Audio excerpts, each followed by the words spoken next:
Eu queria te desafiar hoje a ouvir a palavra de Deus. Eu vou falar sobre um tema que é difícil da gente se autoavaliar, que é o orgulho. E eu queria que você escancarasse o teu coração para aquilo que Deus tem para ministrar na tua vida. Quantos querem fazer isso? Amém? Estenda suas mãos para o céu, em sinal de rendição total a Jesus. Repitam assim comigo: Senhor Jesus, eu marquei um encontro contigo esta noite. Senhor Jesus, eu abro meu coração para receber tudo aquilo que o Senhor tem para a minha vida. Eu te dou liberdade para falar comigo agora, em nome de Jesus. Amém. Nós vamos estudar um texto da palavra de Deus que se encontra em 2 Crônicas, capítulo 26, versículo 16 a 23. 2 Crônicas, capítulo 26, versículo 16 a 23. Quem achou aí, amém? Quem não achou, não trouxe Bíblia, acompanha com a gente aí na tela. Diz assim a palavra do Senhor: entretanto, depois que Uzias se tornou poderoso, o seu orgulho provocou a sua queda. Ele foi infiel ao Senhor, ao seu Deus, e entrou no templo do Senhor para queimar incenso no altar de incenso. O sumo sacerdote Azarias e outros 80 corajosos sacerdotes do Senhor foram atrás dele. Eles o enfrentaram e disseram: não é certo que você, Uzias, queime incenso ao Senhor. Isto é tarefa dos sacerdotes, os descendentes de Arão, consagrados para queimar incenso. Saia do santuário, pois você foi infiel e não será honrado por Deus o Senhor. Uzias, que estava com o incensário na mão, pronto para queimar o incenso, irritou-se e indignou-se contra os sacerdotes. E na mesma hora, na presença deles, diante do altar de incenso, no templo do Senhor, surgiu lepra em sua testa. Quando o sumo sacerdote Azarias e todos os outros sacerdotes viram a lepra, expulsaram-no imediatamente do templo. Na verdade, ele mesmo ficou ansioso para sair, pois o Senhor o havia ferido. O rei Uzias sofreu de lepra até o dia em que morreu. Durante todo esse tempo morou numa casa separada, leproso e excluído do templo do Senhor. Seu filho Jotão tomava conta do palácio e governava o povo. Os demais acontecimentos do reinado de Uzias, do início ao fim, foram registrados pelo profeta Isaías, filho de Amós. Uzias descansou com seus antepassados e foi sepultado perto deles, num cemitério que pertencia aos reis, pois o povo dizia: ele tinha lepra. Seu filho Jotão foi o seu sucessor. Bom, há um tempo atrás eu ouvi uma história de um funcionário de uma empresa que recebe uma ligação e do outro lado uma pessoa fala com ele de forma áspera, bastante arrogante. Ele dá uma série de ordens e ele, indignado, diz: eu não vou fazer o que você está me pedindo. E aí, ao se negar a fazer o que a pessoa lhe pedia, do outro lado da linha ele escuta alguém dizendo: você sabe com quem você está falando? E ele disse: não. Então a pessoa do outro lado da linha diz: eu sou o presidente dessa empresa. E aí ele rapidamente devolve a pergunta: você sabe com quem você está falando? O rapaz do Senhor do outro lado diz: não. E ele responde: então, graças a Deus, e desliga o telefone. Bom, hoje eu quero falar sobre orgulho. Talvez você já tenha sido vítima da arrogância, da aspereza, do orgulho de alguém, ou talvez você já fez algumas vítimas na sua vida. Mas o fato é que o orgulho, ele surge em nós como uma doença silenciosa, que se não tomarmos cuidado, colocaremos tudo a perder, nos levará à ruína. A Bíblia fala muito sobre esse tema, e por isso o título da mensagem de hoje é A Doença do Orgulho. E lendo as Escrituras, nós vamos encontrar versículos que falam sobre o assunto. Tiago 4, versículo 6 diz: Deus resiste aos soberbos, mas dá graça aos humildes. 1 Pedro capítulo 5, versículo 6 diz: humilhai-vos debaixo da potente mão de Deus, para que Ele, no seu devido tempo, os exalte. Provérbios 29, 23 diz: o orgulho de um homem leva-o à humilhação, mas o humilde de espírito obtém a glória. Talvez existam bênçãos emperradas na tua vida. Elas não chegaram. E você não sabe discernir por quê. Talvez o orgulho tenha impedido você de receber a graça, o favor, a glória de Deus. E eu creio que hoje todo impedimento vai ser tirado em nome de Jesus. Deus vai tratar os nossos corações. Ele vai tratar o nosso orgulho, né? Quem é corintiano aqui, levanta a mão. Isso, eu sou palmeirense, hoje eu preciso tirar um sarro do orgulho ferido do Tark, que está aqui na minha frente, né? Deus vai tratar a tua vida hoje, Tark, em nome de Jesus. Amém. Tomara que o Palmeiras não perca, né? Bom, vamos lá. A história que a gente acabou de escutar é uma história de um rei chamado Uzias, que começa muito bem. O rei Uzias, ele assume o poder quando ele tinha 16 anos de idade. Ele era muito novinho. E ele tem como mentor um profeta chamado Zacarias, um homem usado em visões, que cuida dele, ensina os valores do reino de Deus para ele. E a Bíblia diz no começo da história de Uzias que ele foi um homem reto perante ao Senhor, seguiu os preceitos de Deus, e por conta disso o Senhor o faz prosperar. Uzias cresce, amadurece, e ele tem conquistas militares, ele faz grandes edificações, e logo a sua fama se espalha pelas terras vizinhas, nos países vizinhos, e ele se torna um homem tremendamente poderoso. Mas a Bíblia vai dizer no versículo 16: entretanto, depois que Uzias se tornou poderoso, o seu orgulho provocou a sua queda. E a cena que a Bíblia vai nos apresentar, que mostra claramente o orgulho de Uzias, é quando ele entra no templo do Senhor para queimar incenso a Deus. Essa era uma tarefa exclusiva dos sacerdotes, mas nesse crescimento pessoal, nesse entendimento exacerbado de si mesmo, ele acha que está na condição de fazer aquilo e entra no templo.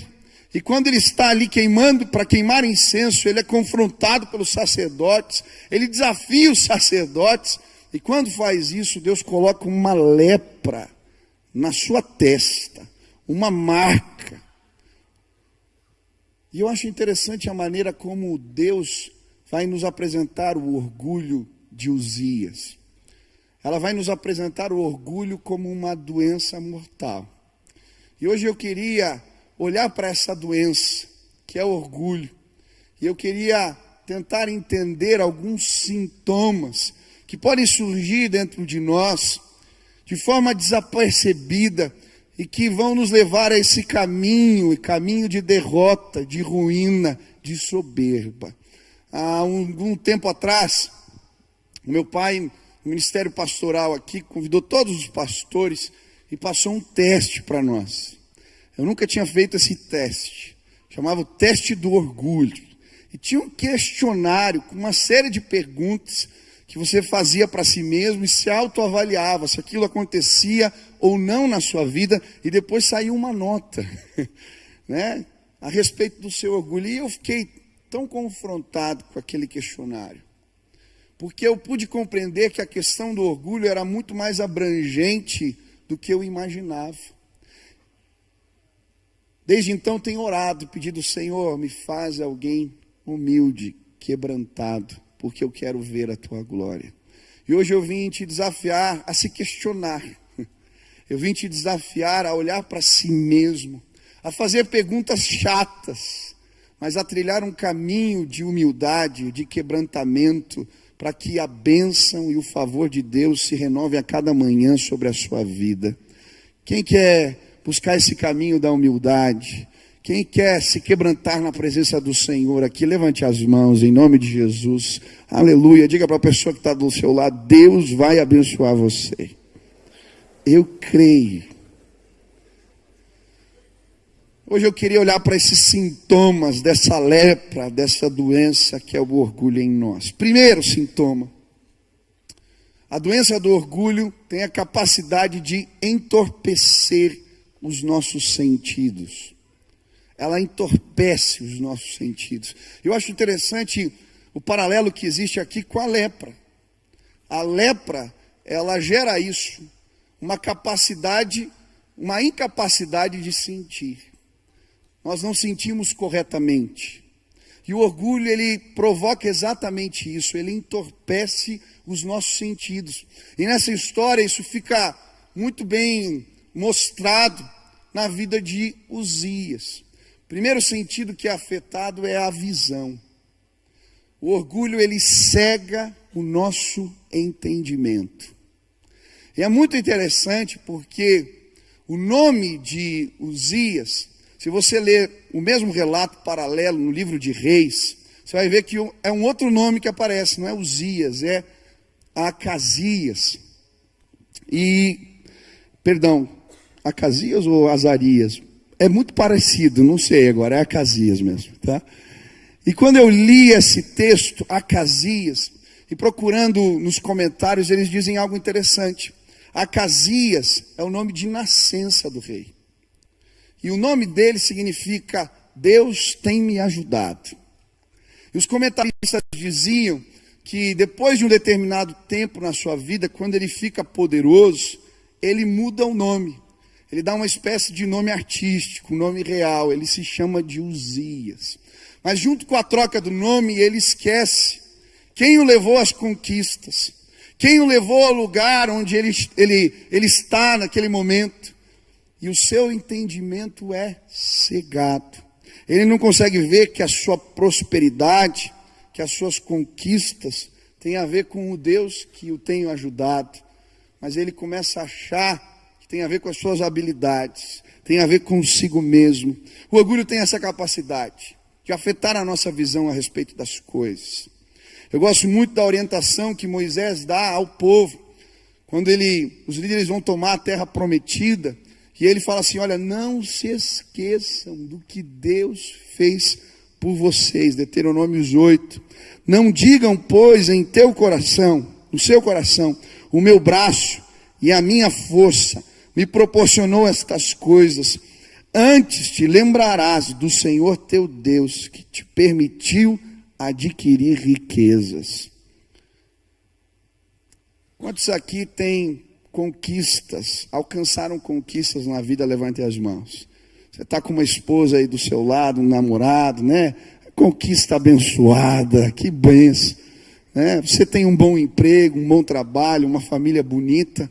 São tantas conquistas, mas é muito fácil elas se transformarem em conquistas pessoais e não em memoriais de fé. Eu gosto muito da história de Davi, porque, fazendo um comparativo com Saul, quando Saul ganha a primeira batalha, quando termina a guerra, o que ele faz?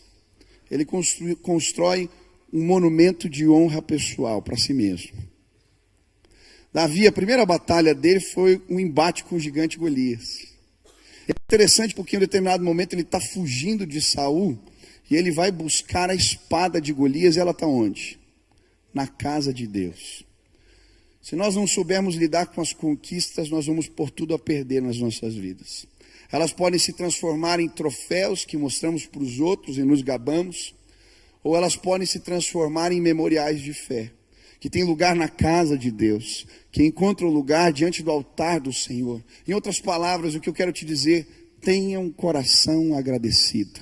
Se você tem uma casa e uma família, é porque Deus te abençoou. Se você está bem casado, ou se você tem filhos bonitos, se você tem um bom emprego, se você tem dons ou talentos, é porque Deus te abençoou. E quando colocamos as conquistas no lugar certo, Deus não para de nos abençoar. Você está fazendo um curso, uma faculdade, você passou naquele vestibular difícil, você chegou até lá, foi porque Deus te abençoou. Quantos aqui querem dedicar as suas conquistas ao Senhor? Levante as mãos. Hoje fala: Deus, obrigado. Antes de eu continuar, feche teus olhos aí, agradece. Senhor, obrigado. Obrigado pelo que o Senhor me deu. Obrigado pelo que o Senhor fez. Obrigado, Deus. Agradece, dá nome às conquistas. Obrigado. Elas vieram das tuas mãos. Louvado seja o nome do Senhor por isso. Amém? Eu ouvi uma história bonita que o pastor Abe Huber contou, fazendo um comparativo entre o orgulhoso e o humilde. Ele contou a história do espelho e da janela. Ele disse: você quer saber se uma pessoa é orgulhosa ou não? É muito simples. Você pergunta por um orgulhoso qual é o motivo do seu sucesso, ele vai te mostrar o espelho. Você perguntar para o orgulhoso por que ele tropeçou, caiu, ele vai te mostrar a janela. Alguém me prejudicou. Alguém fez algo. Agora, se você perguntar para o humilde o motivo do seu sucesso, ele vai te mostrar a janela. Alguém me ajudou.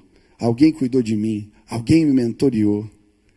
Se você perguntar para ele o motivo do seu fracasso, da sua queda, do seu tropeço, ele vai te mostrar o espelho. Ele vai dizer: ah, eu pisei na bola, eu errei, eu falhei. Sabe, hoje eu queria te convidar a olhar para o espelho e olhar para a janela.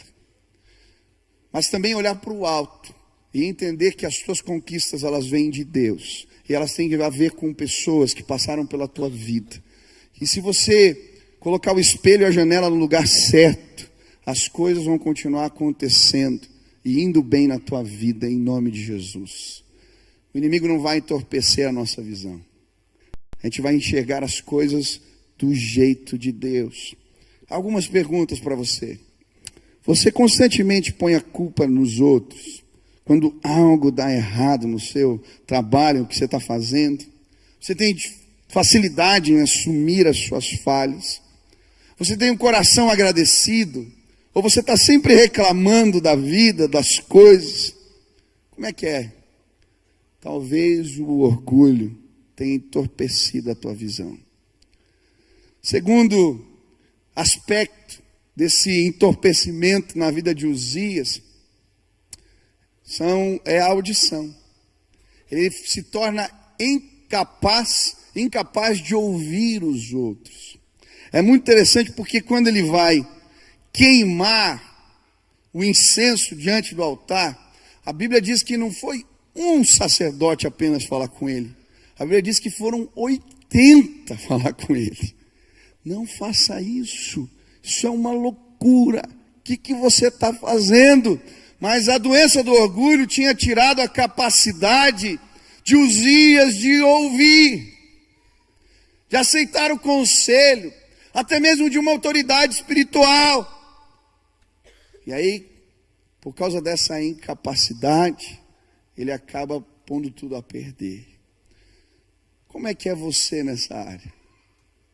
Você tem facilidade ou dificuldade de escutar os outros?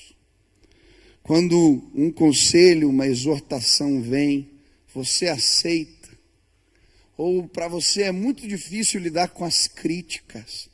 Talvez o orgulho esteja batendo a porta do seu coração e você nem percebeu. De forma silenciosa, você se tornou o dono da razão. Você se tornou não ensinável. Você não ouve as críticas. Cuidado. A Bíblia conta a história de um rei que fez o mesmo. Rei Nabucodonosor. E é interessante essa história, porque a Bíblia vai nos mostrar que Nabucodonosor foi rei de reis. Foi o primeiro império de proporções mundiais. A Babilônia se transforma em algo grandioso demais. E um dia o rei Nabucodonosor tem um sonho estranho. Você lê o capítulo 2 do livro de Daniel. Ele fica tão incomodado com esse sonho que ele resolve não contar o sonho para ninguém. Ele chama os magos, os feiticeiros da Babilônia, os profetas, e fala: olha, quero que vocês me digam o que eu sonhei e a interpretação do sonho. Todo mundo fica desesperado. Ele fala: se vocês não trouxerem a resposta, eu vou matar todo mundo. E aí, aquele desespero, e a notícia chega para Daniel. Ele pede um tempo para orar, e Deus lhe revela o sonho do rei. Era um sonho diferente. Ele viu uma estátua alta, grande, cabeça de ouro, essa parte do peitoral de prata, quadril de bronze, as pernas de ferro, os pés de barro e de ferro. Um sonho diferente. Mas Deus dá a interpretação para Daniel. Daniel chega diante do rei e fala: olha, eu vi, Deus me mostrou o teu sonho. E ele representa o seguinte: você é a cabeça de ouro, Deus te exaltou. Mas o teu reino vai chegar ao fim, vai vir um outro povo, vai vir os medos, e eles vão tomar o controle. E depois vai vir os persas, a parte de bronze. Depois vão vir os gregos, com Alexandre o Grande. Depois vai vir o Império Romano.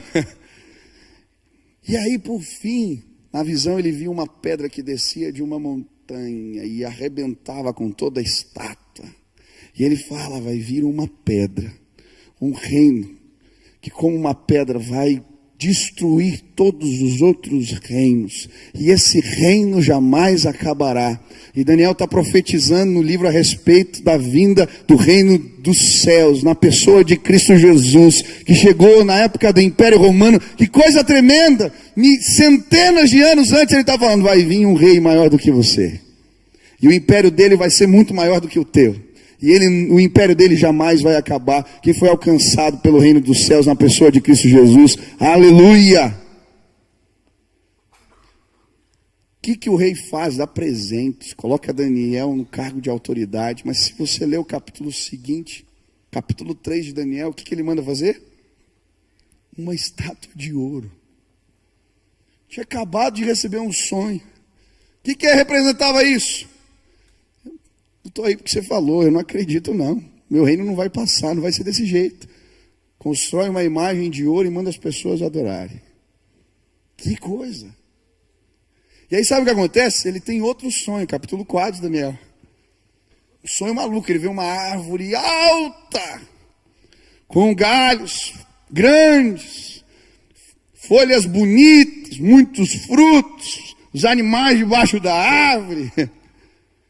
Só que vem um anjo do céu, corta a árvore, deixa só o toco.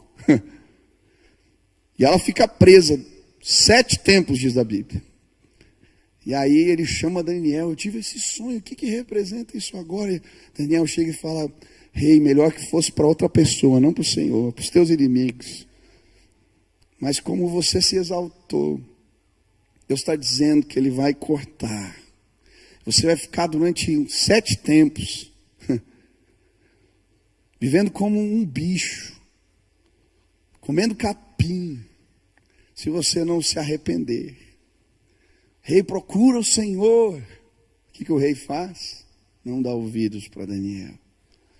E a Bíblia diz que um dia ele está no terraço do palácio, e ele começa a olhar para tudo que ele havia conquistado, e ele começa a se gabar, dizer: olha tudo que eu fiz. E naquele instante a ordem do céu vem, e ele fica como louco.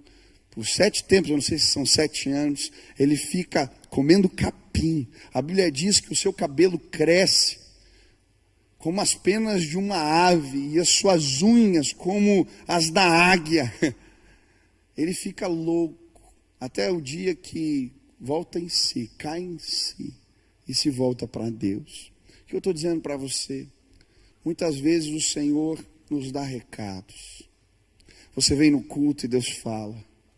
Você ouve a palavra, pessoas te aconselham. Mas quando o nosso coração está doente e orgulhoso, a gente perde a capacidade de ouvir a exortação de Deus. A gente não trata o pecado, a gente não conserta as coisas da vida, porque o orgulho entorpeceu os nossos sentidos. Como que é você? Você tem facilidade para ouvir conselho? Você procura conselho? Ou você tem muita dificuldade de ouvir exortações, críticas. Quando você entende que algo está errado na tua vida, você prontamente resolve, acerta. Ou você se enrola, deixa para frente, faz de conta que não aconteceu. Quando uma autoridade ou alguém te confronta, você tem dificuldade com a autoridade, não importa se é dentro de casa, se é uma autoridade constituída ou uma autoridade espiritual. Você respeita, ou você é aquela pessoa que constantemente confronta e enfrenta. Talvez o orgulho tenha tirado a tua capacidade de ouvir. Terceiro, esse entorpecimento também é das emoções. O versículo 9 diz: então Uzias se indignou. E é interessante que a Bíblia fala que ele se irou e se indignou. Ele deve ter perdido o controle. A palavra indignar aqui, ela no hebraico significa a fúria de uma tempestade. O cara ficou bravo. Ele literalmente perdeu o controle. E sabe, muitas vezes, esse entorpecimento que essa doença chamada orgulho gera em nós, ela tem a ver com o entorpecimento das emoções. A gente sente errado. A gente sente mal. Como é que é você? Você é a pessoa que constantemente perde o controle, as estribeiras. E quando fica bravo, é grosseiro, desrespeita, usa palavras que machucam, ou usa constantemente de ironia. Você é o cara que bate na mesa, fala, é desse jeito. Como que é você? Talvez o orgulho espiritual tenha entorpecido os teus sentimentos. Segunda lição que eu aprendo, segundo sintoma dessa doença chamada orgulho, é que muitas vezes essa doença, ela tem aparência de espiritualidade. Eu, quando estava lendo o texto, me chamou a atenção o que o rei estava fazendo. Queimando incenso no altar. E sabe, muitas vezes o orgulho tem aparência de espiritualidade. E hoje eu queria que você também se autoavaliasse, se de alguma maneira o orgulho espiritual tomou conta do seu coração. Muitas vezes a doença do orgulho se não existe essa palavra, se camufla. Cafluma, meu Deus do céu. Tem que orar por mim aí, estou cansado hoje. Se camufla. Jesus. Depois edita isso daí, já foi, né? Poxa vida. Deus está tratando o meu orgulho hoje aqui. Ela se camufla de maturidade espiritual. É interessante que muitas vezes um falso senso de maturidade toma conta do nosso coração. Eu não sei como você começou na caminhada da fé, mas a gente começa a caminhada da fé normalmente numa dependência de Deus tão grande. Eu gosto da ilustração que o pastor Técio, de Maceió, da PIB de Maceió, faz. Ele diz que quando a gente começa a caminhada com Deus, normalmente a gente é como uma criancinha, um nenenzinho que está aprendendo a andar. Normalmente quando ele começa, um neném que está aprendendo a andar, como é que ele anda? Com um bracinho erguido, procurando o pai, porque ele tem medo de cair.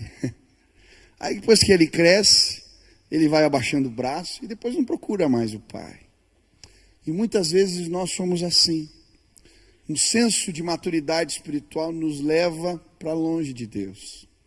A gente acha que já sabe. A gente acha que consegue se virar sozinho. A gente acha que não precisa. Eu lembro de um tempo que o Senhor me confrontou. Quando eu comecei no ministério, eu dependia demais do Senhor, porque tinha um sentimento no meu coração que eu não sabia nada. Então eu ia aconselhar, às vezes tinha uns aconselhamentos difíceis, marcavam na agenda lá, eu falava, isso aí é bucha. E aí eu orava tanto, para Deus dar discernimento, para Deus dar graça, para Deus me orientar, o que eu tinha que falar. E era tão tremendo, quantas vezes nesse tempo de dependência eu não tinha experiência, eu não sabia muito. Mas quando a pessoa começava a falar do problema, vinha uma revelação de Deus. E aí aparecia para mim, está acontecendo isso, isso, isso e isso. E aí eu compartilhava, a pessoa desabava, começava a chorar do outro lado. O que é isso, gente? É Deus, é graça, é dependência. Lembro também quando eu comecei a pregar. Eu tinha tanto medo de pregar errado, que eu chegava nos lugares de culto, e muitas vezes eu ficava pregando para as cadeiras vazias. Passava as madrugadas, orando, estudando a mensagem, lendo. E aí vem a maturidade, o falso senso. A gente prega mais, a gente fala mais. E se a gente não tomar cuidado, não precisa passar a madrugada, mas a gente sequer se prepara em oração para uma ministração. Está tudo tão automático. Quando você vê, você está dando estudo na célula, você está fazendo as coisas de Deus sem Deus.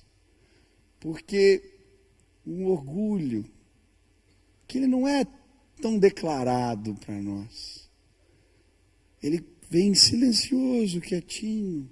Ele faz acreditar que a gente sabe fazer as coisas. Cuidado. Cuidado. Segundo, senso de superioridade. Filipenses 2, versículo 3 a 5 diz: nada façais por contenda ou por vanglória, mas por humildade cada um considere os outros superiores a si mesmo. Não atente cada um para o que é propriamente seu, mas cada qual também para o que é dos outros, de sorte que haja em vós o mesmo sentimento que também houve em Cristo Jesus. Sabe, o orgulho espiritual faz a gente acreditar que a gente é melhor que os outros. E são vários os critérios. É interessante que essa praga entrou até no meio dos discípulos. Eles começaram a se questionar e foram perguntar para Jesus quem era o maior. Qual de nós? Quem vai sentar na direita, na esquerda? E Jesus dá uma resposta brilhante. O maior é quem serve. O que vocês estão procurando? E sabe, sem perceber, nós começamos a nos vestir com essa roupa do orgulho espiritual. E o orgulho espiritual muitas vezes tem a ver com um padrão de justiça, ou um padrão de moralidade. Eu acho que eu sou melhor do que o outro, porque no meu julgamento, aquele não está apto, não vai bem, não está com a vida em ordem. Lucas 18 propõe a parábola de Jesus, do publicano e do fariseu. Eu acho interessante a introdução desse texto. Ele diz assim: propôs esta palavra para alguns que confiavam em si mesmos, por se acharem justos e desprezavam os outros. E aí ele conta a história do publicano, que era considerado traidor da pátria, e do fariseu, que era o certinho, o cara que conhecia a lei, que tinha uma vida consagrada. Ele chega para orar no templo e ele começa a mandar recado para o cara do lado. Ah, Deus, ainda bem que eu não sou como esse fariseu. Ah, Senhor, minha vida está em ordem, está tudo bem. Esse coitado aqui, Deus me livre, judiação. O publicano chega, em vez de dar uma na fuça do cara, né? Ele rasga as vestes. Senhor, eu preciso da tua graça. Ele sai abençoado daquele lugar. Muitas vezes a gente vem na igreja com os olhos errados. A gente começa a achar que a gente está num patamar diferente. Quem que é aquele para estar ali? Por que ele está? Por que ele veio? Por que ele está assim? Eu não estou dizendo que na igreja a gente não confronta pecado. A gente confronta. Mas a Bíblia nos apresenta um critério para fazer isso. Quando teu irmão pecar, o que tem que fazer? Vai você e fala com ele. Você não sai no corredor, o que aquele cara estava fazendo lá? Eu vi ele tomando a ceia. Miserável pecador. Fala com ele. Se não resolver, faz o quê? Chama 2 testemunhas. Se não resolver, faz o quê? Leva para a liderança da igreja. Se não resolver, daí você considera ele um pagão. Aí você pode dizer, o que ele estava fazendo tomando a ceia? Mas a gente não faz isso na igreja. A gente fala, olha que absurdo. Você viu aquele irmão lá? Sabe, eu já vi gente no sofá da minha casa, falando do absurdo do pecado do outro. E não durou muito tempo para ele fazer muito pior. Cuidado. Cuidado. Esse orgulho nos afasta das pessoas e de Deus. É orgulho da justiça própria, do alto padrão de moralidade. A gente vai tratar o pecado na igreja sim. Precisa. Mas é com amor. E não com sentimento de autojustiça. Eu ouvi uma mensagem do pastor Luciano Subirá que eu gostei. Ele dizendo que ele foi num culto onde estavam reintegrando um pastor que havia caído no ministério. E houve uma celebração, o pastor tinha pedido perdão para a igreja, tinha sido tratado um tempo. E ele estava ali no culto e ele falou que estava indignado. Ele não falou nada para ninguém, mas estava bravo. Falou, esse processo não foi meia boca. Não era para ser desse jeito. E estava bravo, não falou nada para ninguém, mas estava indignado. Aí no outro dia, falou que ele tem um amigo que é pastor e Deus usa muito com o dom da revelação. E ele estava ali, e esse pastor chega e falou, eu tive um sonho com você essa noite. Falou, é mesmo? O que você sonhou? Sonhei que você estava com o pastor fulano de tal. O pastor que ele tinha participado do culto. Falou, o que acontecia? E você estava tentando expulsar o demônio dele, mas não saía porque não tinha nada. Ele, meu Deus. Tem mais alguma coisa? Falou, e aí, você estava com as roupas sujas. Ele, ixi. Falou, roupa suja na Bíblia é pecado, é sinônimo. Tá bom, já tá bom, já entendi. Sabe? Querido, em nome de Jesus, eu e você, todos que estão aqui, precisamos ser tratados por Deus. A Bíblia vai dizer no livro de Isaías que a nossa justiça é como trapos de imundícia. E eu acho interessante porque, como a gente está estudando aqui a situação do leproso, o trapo de imundícia também era aquilo que eles usavam para fazer os curativos, as bandagens que eles usavam para cobrir as feridas dos leprosos. Você pode imaginar quando aquilo sai, que coisa suja, nojenta. A Bíblia está dizendo assim, o teu padrão, o teu critério de justiça é trapo de imundícia. Se você for seguir teu coração, você vai pecar. Mas se você ouvir a voz do Espírito, você vai ser uma bênção. Querido, em nome de Jesus, nós vamos tratar assim o pecado nessa igreja. Você vê alguém fazendo errado, para tratar, mas em amor. Você vai falar, você vai ministrar. E Deus vai trazer cura. Como é que é? Você constantemente julga as pessoas. Você quando vê algo, você fala para 1, 2, 3, 4. Daí já é outro pecado, né? Tem 2 aí. Como é que é você nessa área? Talvez o orgulho tenha batido a porta do teu coração. Ele está se alastrando. Outro tipo de orgulho espiritual. Não tem a ver apenas com o padrão moral, mas é um sentimento de superioridade que vem pelo conhecimento. Tem muita gente que fica orgulhoso espiritualmente porque acha que conhece a palavra de Deus. Normalmente isso acontece com seminarista em primeiro ano da faculdade, assim. Acontece direto. O cara entra no seminário primeiro ano, ele é um teste de orgulho. A Bíblia fala assim, né?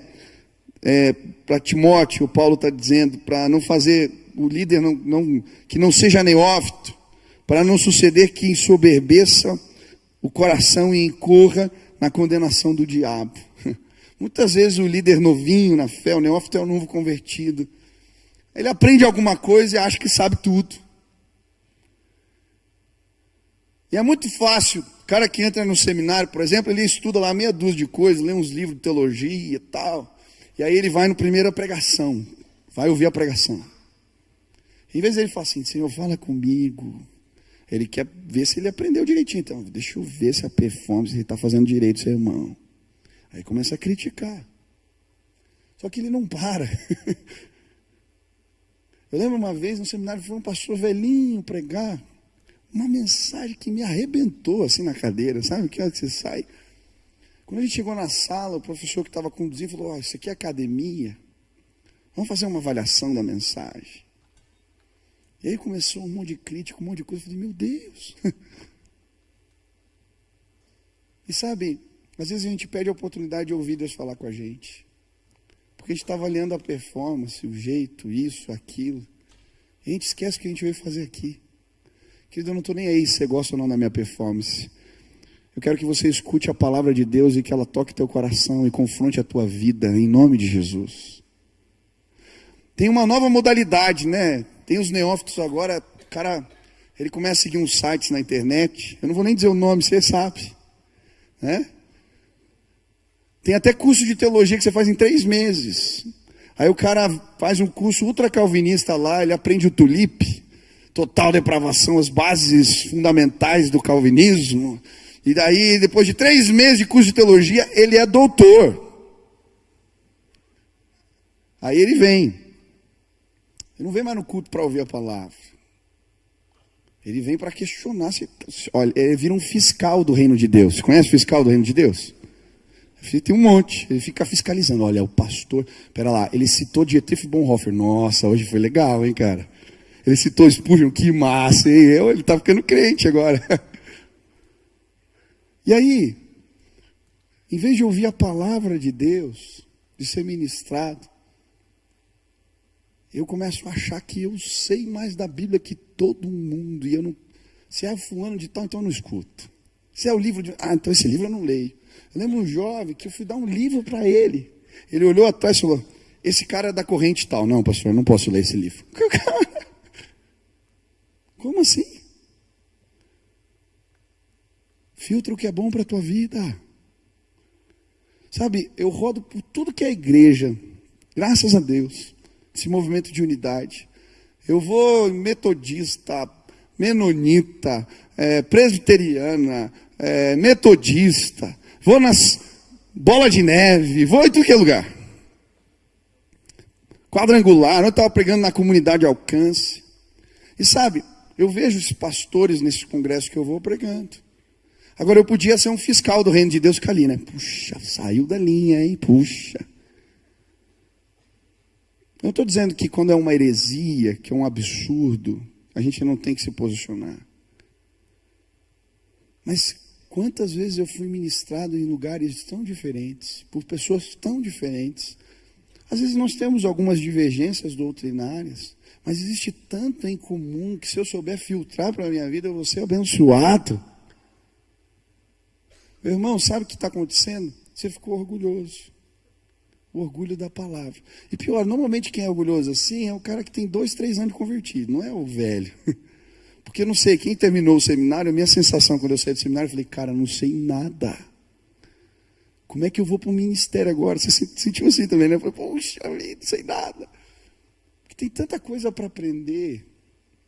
É o orgulho do conhecimento. Mas tem outro orgulho espiritual. É o orgulho das experiências. E é o cara que fica orgulhoso porque ele viveu algumas coisas. E é tão interessante esse orgulho. O apóstolo Paulo fala sobre ele. Ele vai dizer assim, ó, para impedir que eu me exaltasse, por causa da grandeza dessas revelações, foi-me dado um espinho na carne, um mensageiro de Satanás para me atormentar. 3 vezes roguei ao Senhor que tirasse de mim, mas ele me disse, minha graça te basta, porque o meu poder se aperfeiçoa na tua fraqueza. Que coisa! Esse capítulo aqui, o apóstolo Paulo está falando que ele teve uma revelação de Deus, que ele visitou o 3º céu. Eu mal sabia que tinha tem muitos céus. O que é uma revelação do 3º céu? Cara, o cara andou no paraíso. Ele teve uma revelação tão grandiosa de Deus, tão maravilhosa de Deus. Ele está falando que depois dessa experiência, Deus colocou um espinho na carne dele. Tem muita discussão sobre o que é o espinho, eu não vou entrar nesse tema, nesse mérito. Mas olha por que ele não diz o que é o espinho, mas ele diz por que Deus colocou o espinho. Para quê? Para ele não ficar orgulhoso. E aí ele ora falando assim, Senhor, tira de mim. Deus fala, a minha graça te basta. Eu vou deixar aí para você lembrar quem você é. Você subiu no 3º céu, mas você continua gente. Tá aí, filho. Agora eu fico pensando, se Deus fez isso com o apóstolo Paulo, Jesus, quando eu tiver algumas experiências, eu tenho que ficar, né? Querido, tem muita gente que se perde no orgulho espiritual por causa das experiências que teve com Deus. E Talvez você já tenha sido visitado, você já viu coisas incríveis, Deus te usou. Palavra de sabedoria, você teve sonhos, você teve uma revelação, você falou em línguas, eu não sei o que aconteceu com você. Você teve experiências com Deus. Mas se você não cuidar, isso pode se transformar num orgulho que vai fazer você pôr tudo a perder na tua vida. Eu só vou quando tem milagre. Quando eu chego as coisas acontecem. Se não for daquele jeito, não. E a gente se perde. Se perde. E deixa de ser abençoado por Deus. Quem quer ter experiência com Deus aqui? Amém. Sabe quando Deus vai te dar a experiência? Quando o teu coração estiver pronto para receber. Pastor, por que não? Se humilha na presença do Senhor e Ele vai derramar mais e mais. Porque senão o teu coração vai ficar orgulhoso. Sabe quando eu me converti? Fui numa vigília, caiu o céu no lugar onde eu estava. Num dia só, Deus me visitou. Eu caí de joelho no chão, eu chorava. Eu tive algumas experiências pessoais com Deus muito fortes, dos dons do Espírito. Eu vi uma mulher ficando endemoniada, foi assim aquele negócio. Aí quando eu voltei para casa, eu falei, pai, eu voltei assustado. Falei, pai, aconteceu isso. E o pai abriu a Bíblia e começou a me explicar as coisas. Ele falou, só que no final, ele falou assim, filho, eu estava orando para que você tivesse experiência com Deus. E eu estou muito feliz. Agora, preste atenção numa coisa. O diabo, ele vai tentar te esfriar. Se ele não conseguir, ele vai tentar te torrar. Como assim, pai?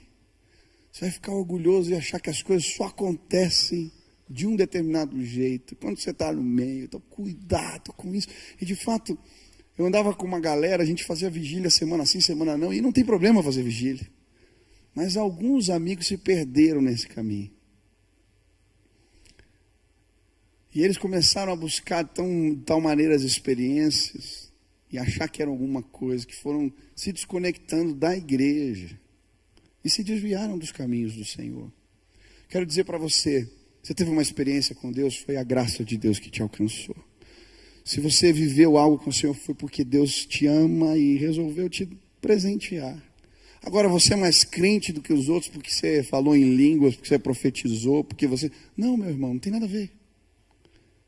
Eu sou o que sou pela graça de Deus. Diga para o irmão que está do seu lado, você é o que é. Pela graça. Graça de Deus.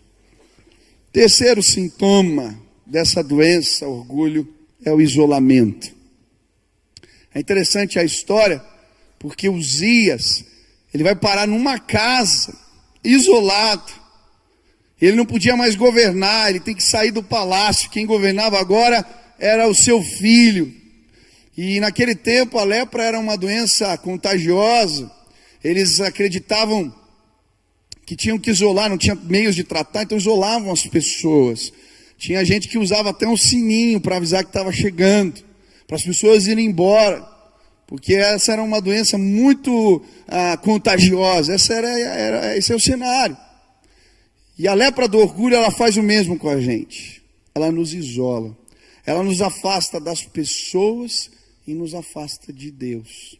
E eu acho tão interessante aqui, que eu fiquei pensando, né, como o orgulho trabalha dentro de nós, fazendo a gente achar que não precisa dos outros. E se a gente não tomar cuidado, a gente passa a não viver em comunidade. A gente passa a centralizar as coisas na gente. Porque a gente acha que só a gente sabe fazer. É interessante a história de Moisés. Moisés está morrendo. Porque só ele julgava as causas do povo. Imagina, que loucura. Aí vem o sogro, o Jetro, e fala, cara, o que você está fazendo? Você vai se matar e vai matar o povo. Estabelece uma liderança. Deus vai usá-los também. E sabe, muitas vezes o orgulho se manifesta em nós dessa maneira. Ela é uma centralização.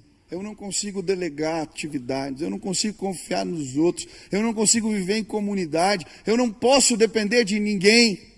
Isso é orgulho. E o orgulho nos afasta das pessoas. Mas o orgulho também nos afasta de Deus. Quando eu estava lendo essa história, lendo esse texto, de repente na minha cabeça eu comecei a lembrar do livro de Isaías. E eu falei, puxa, o rei Uzias que fala aqui, não é o que fala lá no livro de Isaías, logo no primeiro capítulo, ele faz até um comparativo, o povo com o rei, falando de feridas, de doença, de lepra. E aí ele começa a falar da casa de Israel, dos pecados, e apontar, e ele começa a dizer, ai de fulano de tal, ai, ai, ai, até que chega no capítulo 6, e o capítulo 6 começa assim, no ano da morte do rei Uzias, eu vi o Senhor assentado sobre o trono, e as abas de suas vestes enchiam o templo, e aí ele vê a glória de Deus, e Isaías diz, ai de mim, os meus olhos viram o Senhor. E aí Deus vem com uma tenaz, toca nos seus lábios. Sabe, o que Deus tocou meu coração é que o orgulho nos impede de ver a glória de Deus. Mas quando Uzias morre, a glória de Deus é restaurada na casa de Israel. E o profeta de Deus, quando entende o seu pecado, o seu orgulho, ele também vê a glória do Senhor. Hoje eu vim dizer para você, Uzias precisa morrer dentro de você. Porque se Uzias morrer, você vai poder enxergar, vai poder ver a glória de Deus nos teus dias. Sabe, eu creio que Deus tem coisas maiores para fazer no nosso meio. Deus tem coisas ainda mais grandiosas para realizar. Mas Uzias precisa morrer dentro de nós. Eu queria que Luiz e o pessoal do louvor chegasse aqui, e a gente daqui a pouco vai ter a ceia, mas eu queria que você baixasse tua cabeça, fechasse teus olhos. Eu vou fazer algumas perguntas chatas para você, e a gente vai avaliar se Uzias está vivo ou não. O que Deus falou contigo hoje? Você encontrou alguns sintomas de orgulho na tua vida? Você põe a culpa nos outros, ou você assume os seus erros? Você tem dificuldade de lidar com as críticas? Você é centralizador demais? Você tem camuflado algo dentro do teu coração? Tem aparência de espiritualidade e não é. É um legalismo que se confunde com justiça de Deus. É a busca pelo conhecimento da Bíblia. Que bom que você está lendo a Bíblia. Mas isso te tornou dono da razão e da verdade. O que Deus falou contigo hoje? Você tem dificuldade de viver em comunidade? Você é autossuficiente? Um senso de maturidade tomou conta do teu coração? Eu não sei. Você tem um coração agradecido ou está sempre reclamando? Aonde estão as conquistas? Qual é o lugar delas na sua vida? Elas estão no altar? São memoriais de fé? Ou sem perceber você está dizendo, a força do meu braço me trouxe aqui? Eu não sei o que Deus falou contigo, mas eu queria hoje que a fumaça da presença de Deus enchesse esse lugar, como encheu o templo onde Isaías entrou. Hoje eu queria ver a glória de Deus aqui.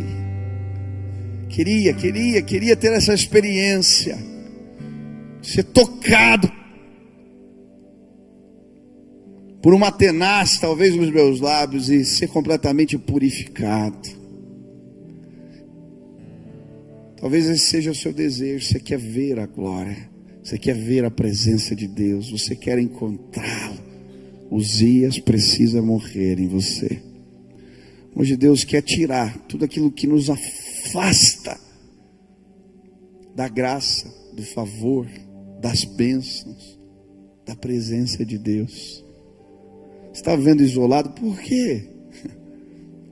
Ah, pastor, eu costumei a fazer as coisas do meu jeito, agora vai mudar. Tem coragem, deixa Jesus tomar conta. Ele assumiu o controle. E você vai ver se as bênçãos do Senhor não vão alcançar a tua vida. O que Deus falou contigo? Quando eu estava estudando, Deus falou tanto comigo. tantas áreas, de diferentes formas, que Deus precisa tratar na minha vida, para que eu não me torne soberbo. Talvez você fale: pastor, eu estou nesse processo.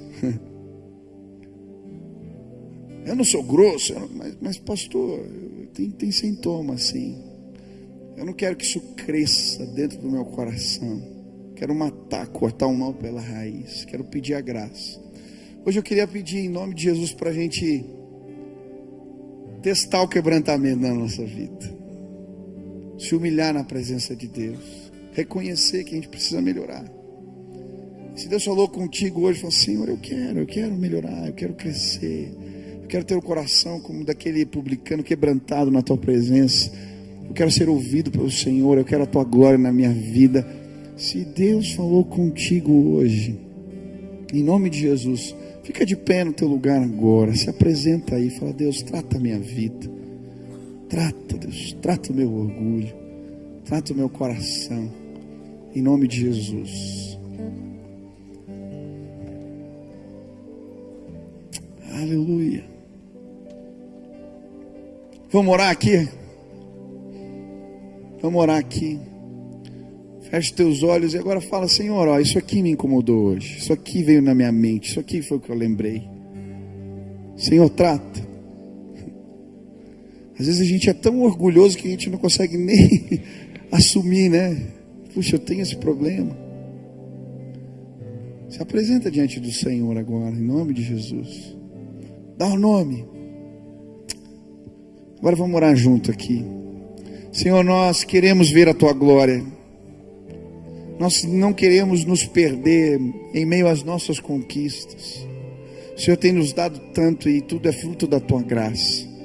Eu te louvo porque eu posso ver aqui nesse lugar as marcas do favor e da graça de Deus. Estampado, Deus, de diferentes formas. Desde a maneira e no lugar onde celebramos e na vida de pessoas que eu conheço aqui. Obrigado. Te louvamos, te bendizemos.